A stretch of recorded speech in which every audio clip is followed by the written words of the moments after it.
Hola, muy buenos días, que Dios les bendiga. Bienvenidos a esta perla de la palabra. Gracias por conectarse. Espero que tengan un bendecido día martes. El día de hoy vamos a continuar con nuestro tema de identidad y vida. El día de ayer comentamos que Proverbios 23:7, que dice que conforme el hombre piensa de sí mismo en lo profundo de su corazón, así va a vivir. Y eso profundo de nuestro corazón no es solo lo que pensamos de nosotros en la mente, sino lo que verdaderamente pensamos de nosotros en el fondo de cada uno, aquello que representa lo que tenemos fe de lo que somos. Y hay dos caminos para ello, hay dos posibilidades. Una, como nos dice Deuteronomio 30:19-20, hoy he puesto delante de ti la bendición y la maldición, la vida y la muerte. Escoge pues tú la vida y la bendición para que te vaya bien en la tierra. Es decir, tenemos dos fuentes de pensamiento acerca de nosotros mismos, y eso que pensamos de nosotros mismos se llama identidad. Hay dos fuentes de nuestra identidad. La fuente que es el mundo, lo que dicen las personas de nosotros, lo que nosotros pensamos que somos, lo que dice el diablo, la carne, y la otra es lo que Dios dice. En 2 Corintios 5, versículo 17, la palabra de Dios nos enseña que si estamos en Cristo somos nuevas criaturas. Las cosas viejas pasaron, todas fueron hechas nuevas. Y dentro de ello está nuestra identidad, la identidad que traíamos antes de conocer a Cristo. Ya no es, la ahora es una nueva identidad, y así como el niño cuando nace tiene que aprender a caminar, tiene que aprender a hablar, tiene que aprender a mover sus manos, etcétera, etcétera. De la misma manera, usted y yo necesitamos aprender a vivir en nuestra nueva identidad. ¿Y cuál es esa nueva identidad que Dios nos ha dado? Juan capítulo 1, versículo 12, la palabra de Dios dice: mas a todos los que le recibieron, a los que creen en su nombre, les dio potestad de ser hechos hijos de Dios. En Romanos capítulo 8, versículo del 15 al 17, la palabra dice: pues no habéis recibido el espíritu de esclavitud para estar otra vez en temor, sino que habéis recibido el espíritu de adopción, por el cual clamamos Abba Padre. El espíritu mismo da testimonio a nuestro espíritu de que somos hijos de Dios. Y si hijos, también herederos, herederos de Dios y coherederos con Cristo, si es que padecemos juntamente con Él, para que juntamente con Él seamos glorificados. Y por el otro lado, Primera de Pedro, capítulo 2, versículo 9, nos enseña: mas vosotros sois linaje escogido, real sacerdocio, nación santa, pueblo adquirido por Dios, para que anunciéis las virtudes de aquel que os llamó de las tinieblas a su luz admirable. Si vemos este último pasaje, lo primero que nos dice es que somos linaje escogido, y eso representa o significa que somos hijos de Dios, que somos, no solamente somos hijos de Dios por nuevo nacimiento, como dice la palabra en Primera de Pedro, capítulo 1, versículo 23, que hemos sido renacidos por la simiente incorruptible de la palabra que vive y permanece para siempre, sino que además hemos sido adoptados, una doble condición de hijos. Entonces ahora lo que nos corresponde es aprender a vivir como hijos del Señor. No es lo mismo decir que soy hijo de Dios que vivir como hijo de Dios. Y no es lo mismo decir que Dios es mi Padre y vivir como que si Dios es mi Padre.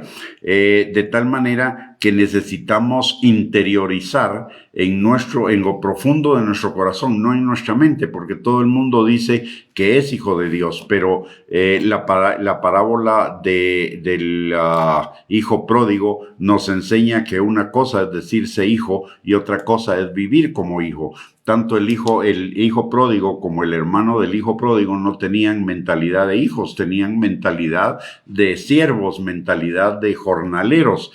Por eso el hijo pródigo, cuando cuando regresa a la casa del padre y le dice, ya no soy digno de ser llamado tu hijo, hazme como uno de tus jornaleros. No tenía mentalidad de hijo, sino de jornalero. Y el hermano mayor, que se quedó en la casa del padre, a pesar de haber recibido la herencia, le dice al padre que siempre ha estado con él, que siempre ha trabajado para él, pero que nunca le ha dado nunca le ha dado un cordero para que lo pueda disfrutar con sus amigos. Y el padre que le contesta, hijo, todo lo mío es tuyo. De tal manera que esa parábola nos enseña muy claramente que no es lo mismo ser hijo que vivir como hijo, y que no es lo mismo decir que soy hijo, que es algo mental, que vivir como hijo, que es algo del corazón. Recordemos que la palabra en Romanos 10:10 nos dice que con el corazón se cree para justicia, de tal manera que necesitamos realmente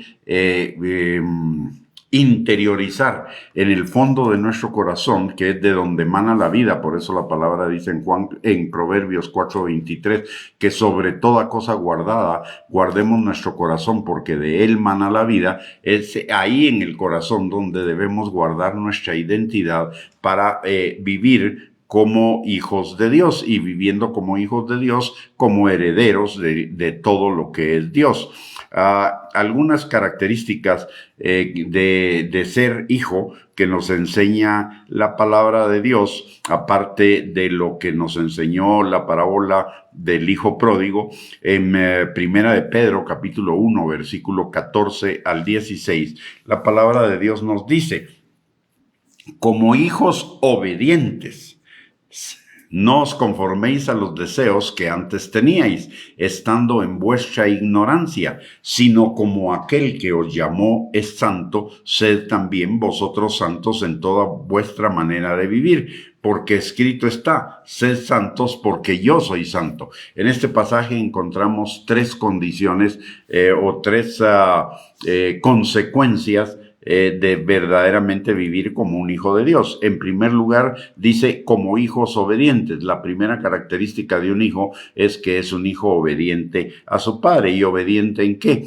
Obediente a la palabra del padre. Y la palabra nos dice en el Salmo 119, 105, que lámpara es a nuestros pies su palabra y lumbrera a nuestro camino. Y por el otro lado, la palabra en Romanos capítulo 8, versículo 14, nos enseña que el Señor nos ha dado el Espíritu Santo para que nos guíe de acuerdo a la palabra de Dios. La palabra nos da el marco general de lo que Dios espera de nosotros, y el Espíritu Santo nos dirige a aplicar ese principio general en nuestras situaciones particulares de vida. Entonces, la primera consecuencia o característica de un hijo de Dios es que es obediente a la palabra de Dios, obediente de una manera creciente. No llegamos a ser obedientes de la noche a la mañana, es un proceso.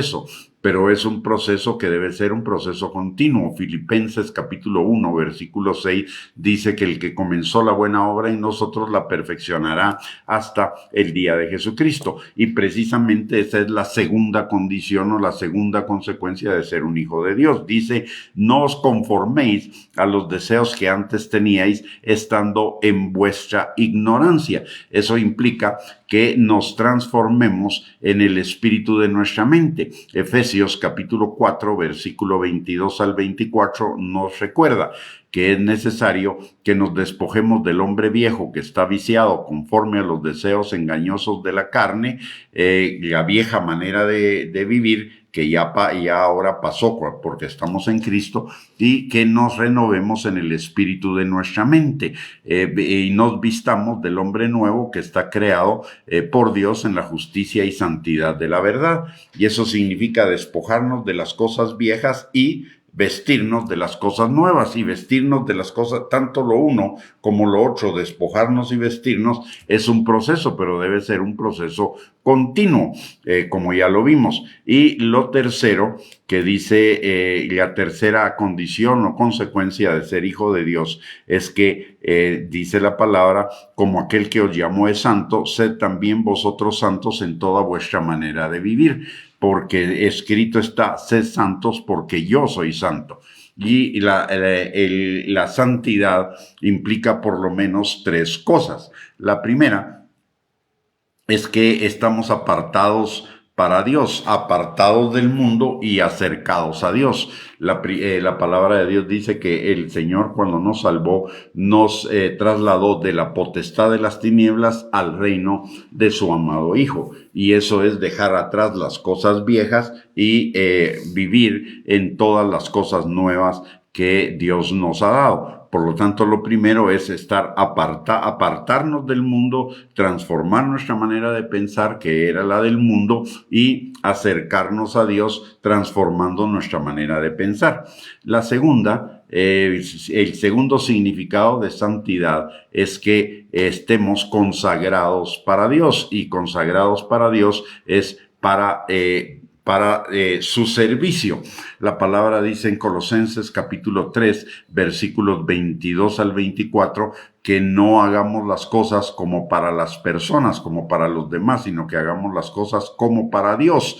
Y estar consagrado, ser santo, significa hacer las cosas para Dios, estar consagrado para que todo lo que hagamos, sea en el campo eclesiástico o sea en cualquier otro campo donde usted y yo nos desarrollemos, que todo lo que hagamos lo hagamos para la gloria de Dios. Y la tercera consecuencia de la santidad es que usted y yo nos alejamos cada vez más del pecado. Así que necesitamos reaprender para vivir como hijos de Dios. No solamente necesitamos decirlo, sino necesitamos vivirlo. Y para ello necesitamos interiorizarlo en nuestro corazón, por un lado. Por el otro lado, ser obedientes a la palabra, estar apartados para Dios, consagrados para Dios, alejados del pecado y caminar en esa transformación que Dios quiere hacer en nuestro corazón de todas las cosas nuevas. Y esa una transformación constante, permanente, ayudados por la palabra, guiados por la palabra y guiados por el Espíritu. Muy bien, con esto hemos llegado al final de esta perla de la palabra. Muchísimas gracias por conectarse. El día de mañana, por la mañana, estaremos compartiendo algunas otras características de ser un hijo de Dios, para nuestra bendición, para nuestra edificación, para nuestro fortalecimiento en nuestra fe.